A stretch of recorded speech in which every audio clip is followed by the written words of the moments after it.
En algún momento yo les contaba que en realidad en el mundo, y eso ya lo he planteado yo en la facultad, se hace farmacobásica, después en este año se debería hacer farmacoclínica y terapéutica antes del internado o durante el internado. O sea, ese es el método que se usa en todo el mundo. O sea, son 3 cursos grandes. Entonces nosotros tenemos un solo curso de fármaco, que es, digamos, grande entre comillas, y este cursito de terapéutica, y ahí quedamos. Entonces, esa desventaja tenemos que tratar de paliarla de alguna manera, ¿ya? Entonces vamos a ver con los principios básicos que vamos a resumir. Fundamentalmente, siempre acordarse, ¿no? Siempre acordarse lo que habíamos dicho alguna vez. ¿Qué cosa es un fármaco, droga o principio activo? Es lo mismo. O sea, estos 3 son los mismos, ¿no? Son cualquier sustancia que esté ya aislada y purificada, es una sustancia, es un fármaco, droga o principio activo. Pero tiene que estar aislada, purificada. Su estructura química, ¿ok? Su estructura química tiene que ser conocida.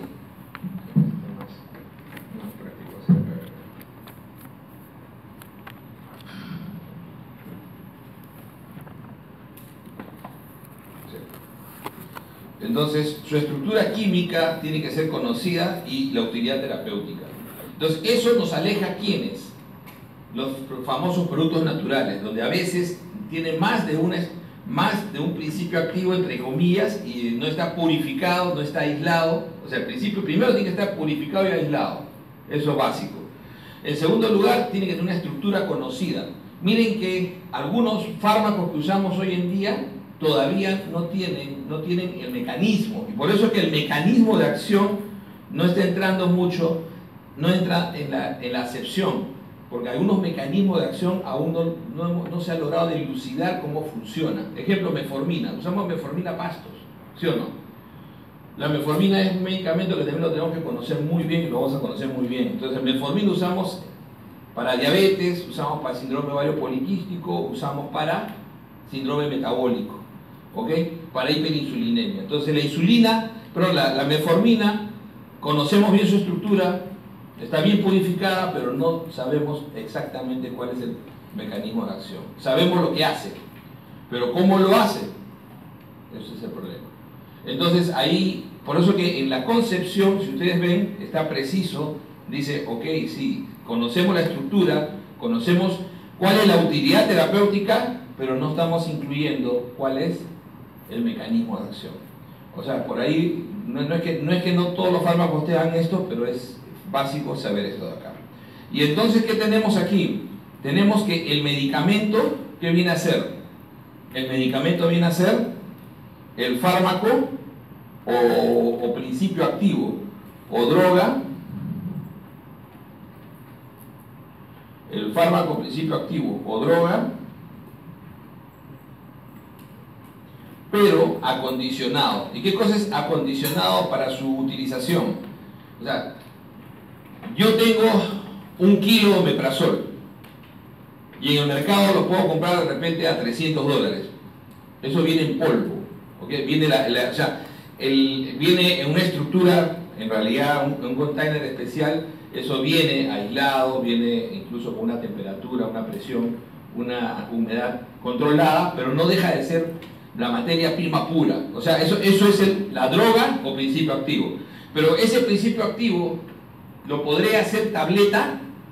Me imagino que han tomado omeprazol alguna vez, más de una vez, ¿no es cierto? Porque es el antiácido quizás de más uso hoy en día.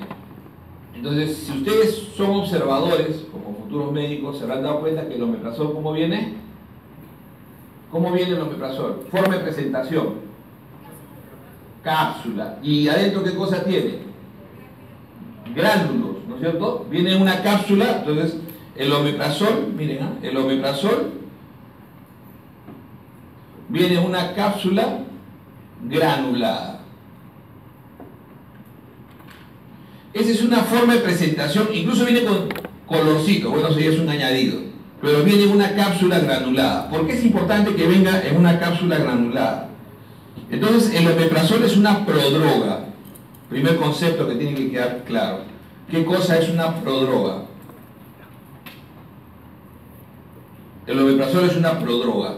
Entonces, es una droga inactiva. Hay muchas drogas que son inactivas. Entonces, el omeprazol es una prodroga y requiere ácido para ser activa. Dice, pero no hay problema, ¿no? Tómelo y con el ácido, no, un momentito. O sea, no requiere cualquier ácido, requiere una acidez muy baja, alrededor de 1 a 2 de pH, para activarse. ¿Y dónde puedes encontrar eso? En las criptas. Solamente en las criptas puedes encontrar eso. Entonces el medicamento ingresa y si ustedes ven,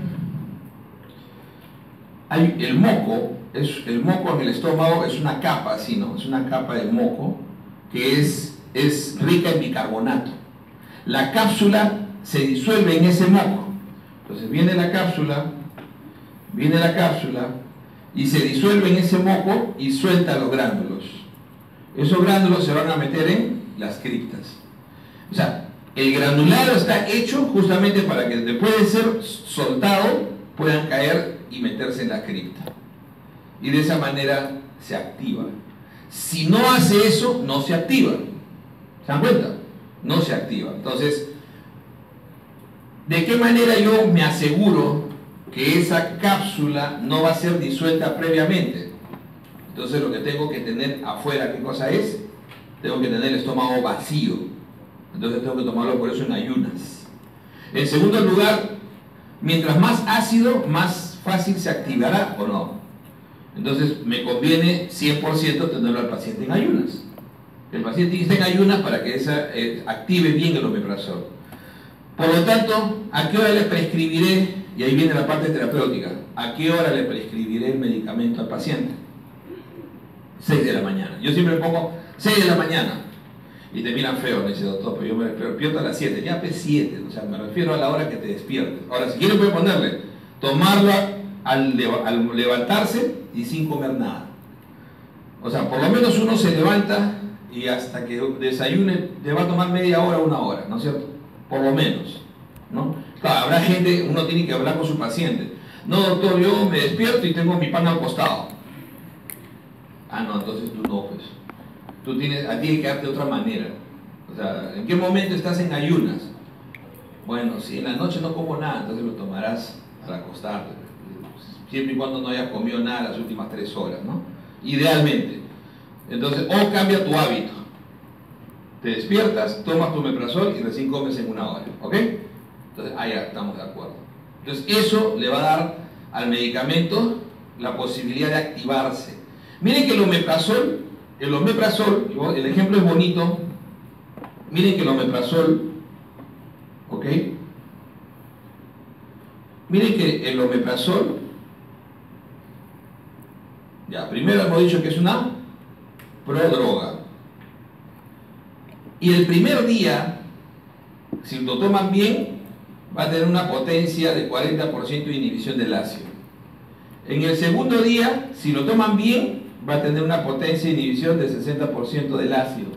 Y al tercer día, recién llegará a 80%, que es el promedio de los inhibidores de bomba. ¿Ok? De los inhibidores de bomba. Ranitidina, que es un antihistamínico, 30% promedio, y los inhibidores de bomba entre 80, máximo 90, en el mejor de los casos. Entonces usted dirá, doctor, o sea, por vía oral, yo nunca voy a inhibir 80 el primer día. Imposible, no se puede. O sea, acuérdense que los inhibidores de bomba se unen irreversiblemente, ¿no? A la bomba y la anulan por completo. Miren lo interesante, ¿no? Y se me fue la hoja. Se une irreversiblemente y entonces esa unión irreversible, ¿no? me deja un techo de 18 horas sin bombas. ¿Por qué? Porque yo necesito como mínimo 18 horas para fabricar nuevas bombas. Entonces por eso es que su vida media en este fármaco, más que la farmacocinética, la vida media de este fármaco, está en función de ¿qué? De la fisiopatología. Porque necesito 18 horas para generar nuevas bombas. ¿Se dan cuenta? Nuevas bombas. Pero este medicamento solamente logra inhibir el 40% el primer día. Y si lo toman, como les decía, me vienen todos los factores que uno tiene que conocer. Del principio activo ya saben ya. Pero ese principio activo ya saben que ahora tiene que venir en gránulo, viene en cápsula, se toma en ayunas, y que recién el primer día 40, 60, 80. Entonces los fabricantes de drogas, ¿no?, dijeron allá, omeprazol, ¿qué tal si yo a este medicamento le modifico un radical y hago que sea más activo en el sentido de ligarse desde el primer día al 80%? ¿Se podrá hacer eso? Sí. Y entonces lo hicieron y eso se llamó esomeprazol. Eso se llama esomeprazol. Entonces el esomeprazol es lo que en farmacología clínica llamamos un Me Too. Un fármaco Me Too. Un fármaco Me Too es un fármaco, es el mismo fármaco, pero que solamente tiene una modificación, probablemente cis o trans en el farmacóforo, para poder modificar alguna. ¿Se acuerdan del farmacóforo, no?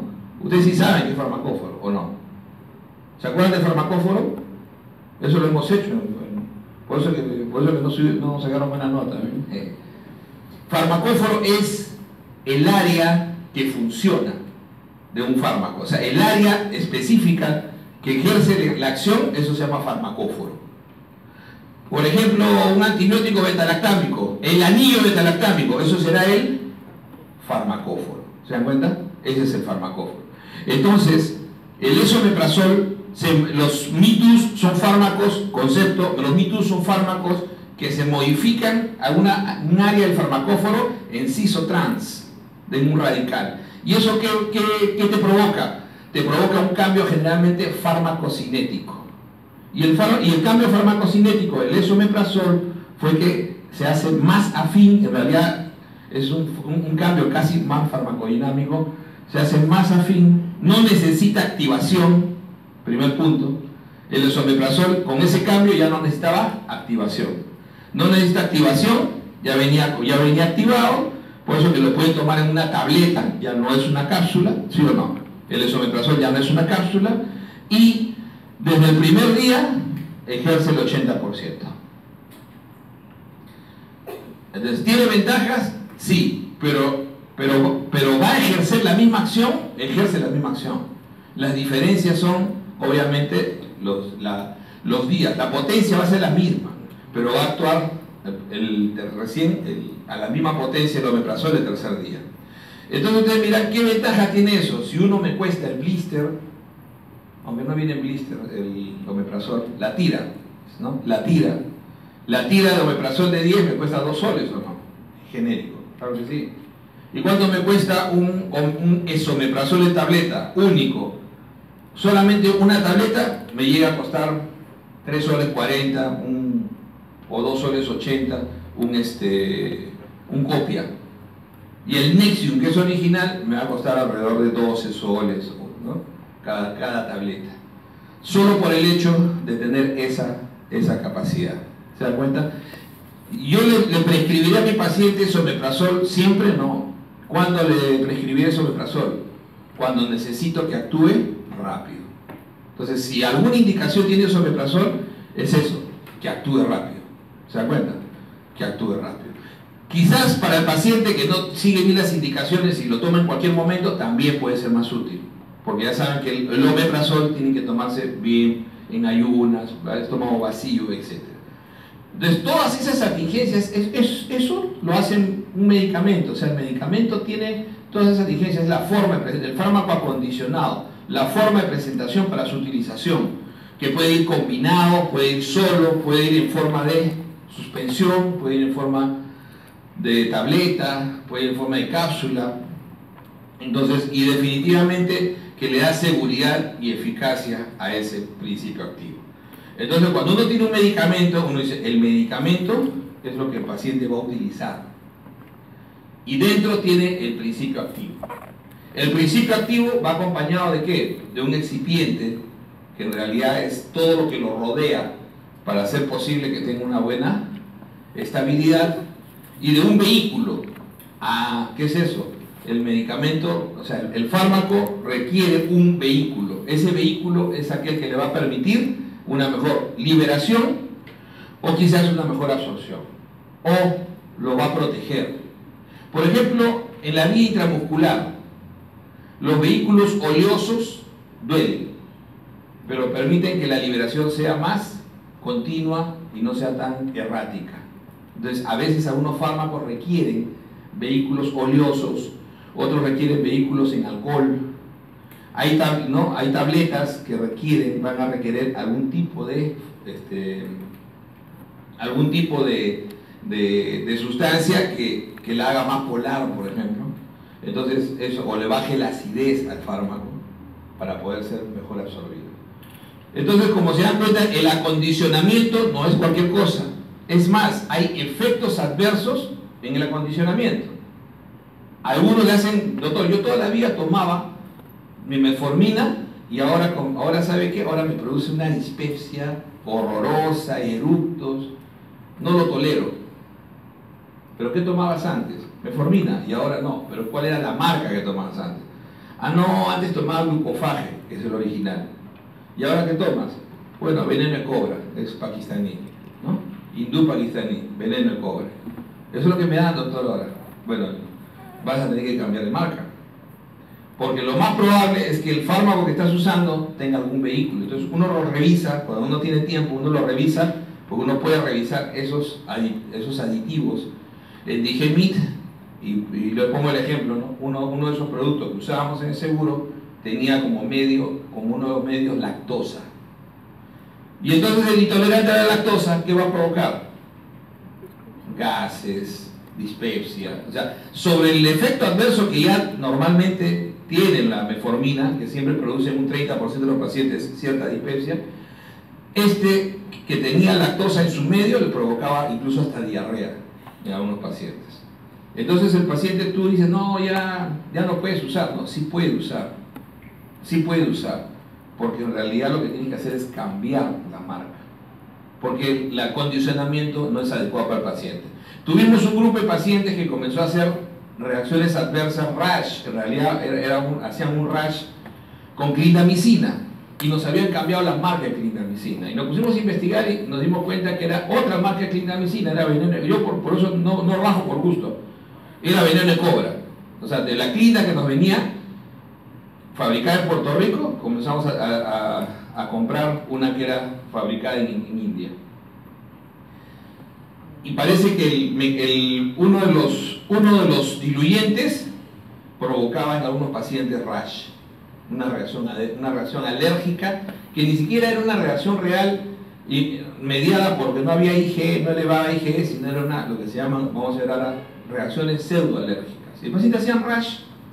Entonces comenzamos a buscar lote, y por suerte todavía había un lote de la antigua, y al mismo paciente le poníamos la clindamicina, pero no ese que provocaba rash, y el paciente lo toleraba sin ningún problema. Entonces nunca se queden en esa posibilidad, siempre investiguen. Si el paciente le dice, doctor, yo soy alérgico, ¿tú eres alérgico? Y nunca se usaba antes. No, antes se usaba, pero ahora me he hecho alérgico. ¿Puede suceder? Sí puede suceder. O sea, sí puede un paciente en el tiempo desarrollar una alergia, a pesar de haber usado antes el medicamento. Pero antes de catalogar en eso, primero investiguen si realmente el paciente es alérgico, o es que lo que está haciendo es una reacción pseudoalérgica, o es una reacción al excipiente o al vehículo. ¿Ok? ¿Por qué? Porque están hablando de pacientes crónicos. O sea, cuando hablamos, yo les hablo de estos pacientes, son los que van a ver ustedes que son crónicos, y un paciente crónico va a requerir ese medicamento probablemente otra y otra vez cuando se descompense. Y si ustedes lo etiquetan alérgico a la clindamicina, le cerraron una puerta. Alérgico a la penicilina, le cerraron una gran puerta, ¿sí o no? Entonces, esos alérgicos a penicilina yo he convertido a no alérgicos, por lo menos el 80% de los que he visto alérgicos. ¿Me creen? No estoy mintiendo. O sea, por lo menos el 80% de los pacientes que llegan a mis manos con el título alérgico a la penicilina, yo con gusto les pongo ahí, no es alérgico. Y le voy a decir que un 50% de los pacientes hacen lo que se llama una reacción pseudoalérgica llamada reacción vasovagal. La reacción vasovagal es una reacción pseudoalérgica al inyectable. Y entonces tú le preguntas al paciente y le dices, ¿por qué te dijeron que era alérgico? Porque en ese momento me desmayé. Ah. ¿Qué? Cuando si me hincaron y me desmayé. Ya no me acuerdo nada. Ah, ya. Entonces, eso no es verdadera reacción alérgica. Eso se llama reacción pseudoalérgica. ¿Ok? Que nosotros lo vemos, que los gringos lo ven con lidocaína. Porque ellos usan, de lo poco que inyectan es lidocaína para procedimientos, para sacar pues un lunarcito, sacar una uña. Pero nosotros en Perú, ¿qué es lo que más inyectamos? Antibióticos. O sea, tú vas fuera del país y la gente es raro que se inyecte un antibiótico. Eso no hay manera. Incluso ambulatoriamente está casi prohibido en muchos medicamentos. Pero acá en el Perú es muy frecuente. Y muchos son etiquetados como alérgicos. ¿Y cómo te das cuenta que no es alérgico? Le dices, ¿tú te desmayaste porque te pusieron? Sí. ¿Pero tú ya habías tomado antes amoxicilina? Ah, sí, doctor, varias veces. Entonces, ¿de dónde? Pues lo que tú tienes se llama FDH. ¿No es cierto? Falta de... Porque no tiene PPK. Falta de... Lo que ponen las gallinas. Entonces, definitivamente eso pasa, ¿no? Entonces, hay gente que hace... Incluso mira la aguja y se desmaya, ¿no? Yo he tenido un par de pacientes que miran la aguja y se desmayan, y hacen la reacción vasovagal. Entonces eso no es alergia. Entonces, como le digo, dentro de la terapéutica uno tiene que tener eso, etiquetar. El primer error en nuestro país es que la enfermera etiqueta a los pacientes, lo cual en otras partes del mundo eso no puede ser. Entonces el que tiene que etiquetar es el médico. Entonces pues uno va y dice, la enfermera te dice, doctor, y pone así grandote la historia, ¿no? Alérgico a penicilina. Tienes que investigar. Y tú agarras y lo tarjas y dices, no es alérgico. Y acuérdense que uno puede ser alérgico a penicilina, pero no necesariamente es alérgico a la cefalosporinas, porque la reacción cruzada es 5 a 10%. ¿Ok? Y aún siendo alérgico a penicilina y a cefalosporinas, uno puede usar Astronan, que es el betalactámico que no tiene reacción cruzada con los dos. ¿Ok? Entonces eso es interesante. Entonces, como se dan cuenta, no es tan sencillo solamente decir, medicamento. El acondicionamiento sirve de mucho. El acondicionamiento, el excipiente y todo lo demás también es bastante útil. ¿Qué cosa es el nombre químico? Ya sabemos que es el nombre que se utiliza básicamente en la parte de investigación. Ese no nos interesa. Nos interesa lo que comúnmente llamamos nosotros el nombre genérico, que en realidad es el DCI. El DCI es la denominación común internacional. Y la denominación común internacional está designado por la OMS, y es fundamentalmente el nombre que se va a utilizar para conocer el medicamento en su forma genérica. ¿Ok? Mientras que existe el concepto también de medicamento innovador y original, que a veces son lo mismo, pero a veces no son lo mismo. Un original ya puede no ser innovador después de muchos años, pero sigue siendo el producto original. Por ejemplo, amoxiclavulánico original, Aumentin, pero ya no es un innovador, ¿no es cierto? Ya no es un innovador. Es un innovador cuando sale y cuando se vuelve una nueva posibilidad terapéutica. Pero eso puede durar 4, 6, incluso puede seguir durando muchos años si es que no llega a salir algo mejor. Entonces, pero es original siempre, o sea, siempre hay un original para el medicamento. Y eso es importante porque el original es el que se utilizó para los estudios. Cuando yo te prescribo un medicamento como metformina, por ejemplo, yo sé cómo sé con qué medicamento se hizo, con cuál producto se hizo ese estudio, con el original. No se hizo con la copia, no se hizo con el genérico hecho en la India o hecho en Pakistán o hecho en China, ¿no es cierto? Miren que ahorita, en este momento, el 90% de la materia prima viene de allá, pero la materia prima. Ahora ya hemos visto que la materia prima es Es importante, pero no es todo, es una parte nada más. El medicamento final se hace generalmente, incluso en el Perú se hace mucho medicamento final, ¿no? Entonces acá fabricamos mucho medicamento final. Entonces el medicamento, eso es lo que es la manufactura que se hace generalmente en países como Perú, se puede hacer en todo el mundo, lo hacen casi todos los países, tienen una industria farmacéutica. Pero ningún país de Latinoamérica produce materia prima, por ejemplo, excepto Puerto Rico, era antiguamente, ¿no? Puerto Rico ya quebró ya hace 10 años. Pero era el hub de fabricación de materia prima en una época. Todo eso se ha trasladado a China, India y Pakistán, fundamentalmente. Pero de allá viene ahora full materia prima. Y también una buena cantidad de producto terminado, ¿ok? Entonces hay que tener en cuenta eso. Entonces uno tiene materia prima y hay toda una industria alrededor de la materia prima. ¿Y hay problemas en la materia prima? Sí. Sí hay problemas que ustedes deben conocer. Eso se llama contaminación. Y la contaminación de materia prima puede ser mortal. Hace unos 4 años se contaminó todo un lote de dextrometorfano en la India.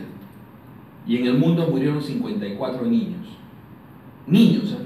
Porque ¿quién usa más dextrometorfano? Lamentablemente los pediatras, ¿no? Niños con todo, la mamá quiere matar al pediatra y el pediatra agarra y le da sintomáticos. Y por darle un jarabe, porque en el dextrometorfano va en jarabe, por darle un jarabe, los niños hicieron reacciones brutales y murieron 54 niños. Esa contaminación son brotes de ese tipo, o sea, no crean que es fácil. O sea, esa materia prima salió de la India y se fabricó en cerca de 20 países diferentes, incluso en Perú. En Perú se retiraron lotes completos de medicamentos que tenían dextrometorfano. Incluso, si no se enteraron, se retiró todo un lote de Panadol antigripal, que en esa época tenía dextrometorfano, ahora ya no tiene. Creo que ya no tiene. Pero así, ¿no? Los antigripales son los típicos medicamentos que tienen analgésico, tienen el descongestionante y suelen tener antihistamínico. Y algunos incluso pueden tener hasta un antitusígeno como el dextrometorfano.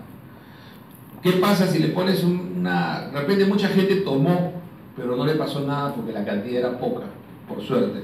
Pero, como le digo, contaminación es el problema de la materia prima. Ahora, ¿cuál será el problema del medicamento? Ya lo hemos hablado, ¿no? Calidad. Calidad, el producto activo, el vehículo. O sea, tienes el fármaco o principio activo, tienes el vehículo y tienes el recipiente. Tienes incluso la fabricación, ¿no? O sea, esa cápsula puede ser... Yo he encontrado cápsulas de omeprazol que al sacarlas prácticamente se te deshacen en la mano. Es una porquería, ¿no? Entonces eso también hay que tenerlo en cuenta. Hay que tener en cuenta también la calidad. Por ejemplo, usted dice, doctor, pero ¿por qué es importante el omeprazol saber eso? O sea, tiene que saber todo. Por ejemplo, a un paciente con sonda nasogástrica, ¿le puedes dar omeprazol en cápsula? ¿Oral? No, ¿no es cierto? ¿Por dónde recibe ese paciente su medicación? Por la sonda. Y si yo recibo la medicación por la sonda, ¿qué va a hacer la enfermera? ¿O qué va a hacer el que lo cuida en su casa? Va a abrir la cápsula, lo va a disolver en agua para poder pasarlo. No hay manera, ¿sí o no? Los medicamentos de los pacientes con sonda se tienen que moler cuando son tabletas. Por ejemplo, un retard, una tableta retard, toda su tecnología está en la cubierta. Si tú lo mueles o lo partes, no existe ya la tecnología retard.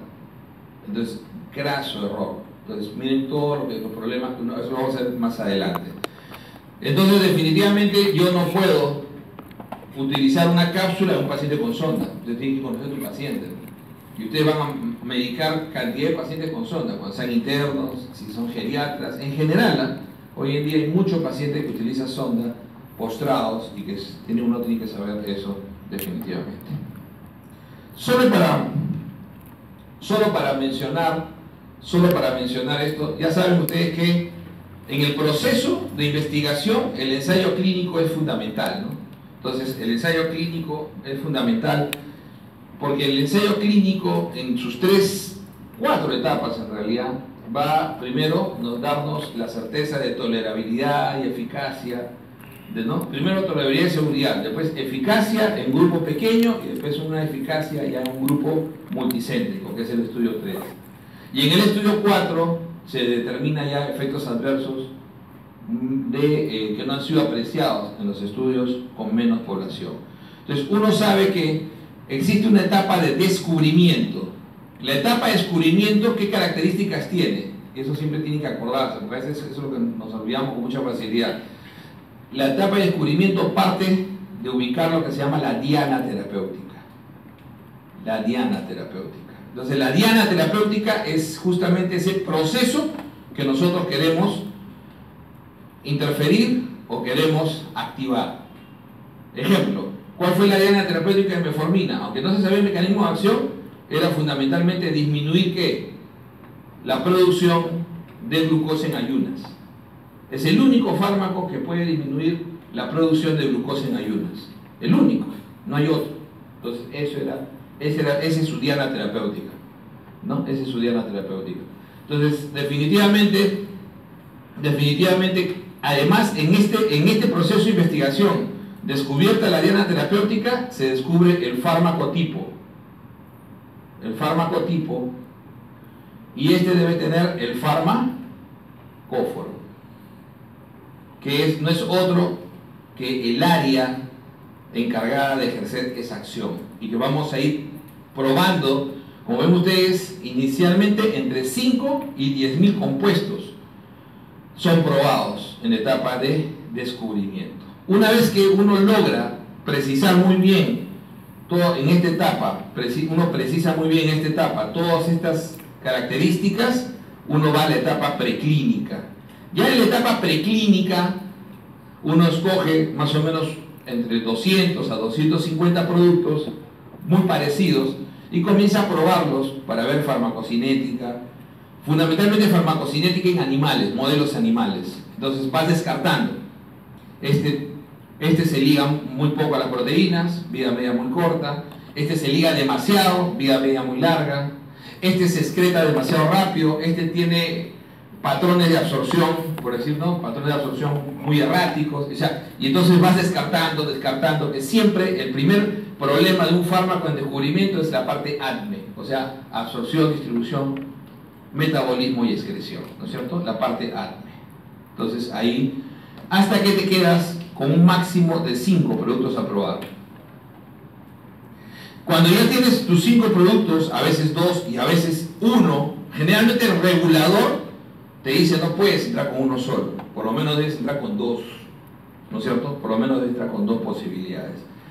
La mayoría de los trabajos tratan de entrar hasta con 5